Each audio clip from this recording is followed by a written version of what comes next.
Opportunities ഒരുപാടുണ്ട്. Use ചെയ്യണോ വേണ്ടേ എന്നുള്ളത് നമ്മളതിൽ ഞാൻ നേരത്തെ പറഞ്ഞതുപോലെ നമുക്കൊരു SIP ഒന്ന് സ്റ്റാർട്ട് ചെയ്യാം. ഏത് റേഞ്ചിൽ വേണമെങ്കിലും എനിക്ക് തോന്നുന്നു ഇപ്പം 100 രൂപ മിനിമം ഇൻവെസ്റ്റ് ചെയ്തിട്ട് നമുക്ക് SIP സ്റ്റാർട്ട് ചെയ്യാം. അത് എത്രത്തോളം ചെയ്യാൻ പറ്റുമോ അത്രത്തോളം ചെയ്യാം.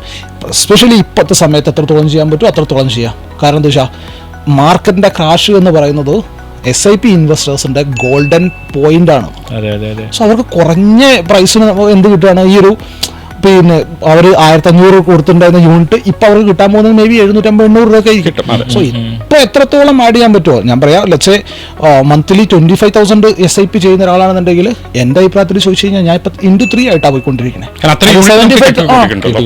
75,000 എപ്പോൾ പോയിക്കൊണ്ടിരിക്കുന്നത്. കാരണം അത്രയും യൂണിറ്റ് നമുക്ക് കൂടുതൽ കിട്ടുകയാണ്. സോ ഓപ്പർച്യൂണിറ്റി ഉണ്ട്. അത് ഈച്ച് ആൻഡ് എവറി ഡേ ഉണ്ട്. ഇതിപ്പോൾ ഒരു മാർക്കറ്റ് ക്രാഷ് ആയതുകൊണ്ട് മാത്രമല്ല പറഞ്ഞത്. ഇപ്പം ഈ NSEയിൽ ട്രേഡ് ചെയ്യുന്ന 2500 സ്റ്റോക്കിൽ ഏതെങ്കിലും 10-20 സ്റ്റോക്ക് ഏറ്റവും ബോട്ടത്തിലുണ്ടാവും. 24 വീക്ക് ലോൺ ചുമ്മാ ഗൂഗിളിൽ അടിച്ചു നോക്കിയാൽ മതി, കിട്ടും. അതിനകത്ത് നിന്ന് നമ്മളുടെ കയ്യിൽ എന്താണോ ഉള്ളത് അത് വെച്ചിട്ട് വാങ്ങിയിട്ടാൽ മതി. Investments in securities markets are subject to market risks. Read all related documents carefully before investing.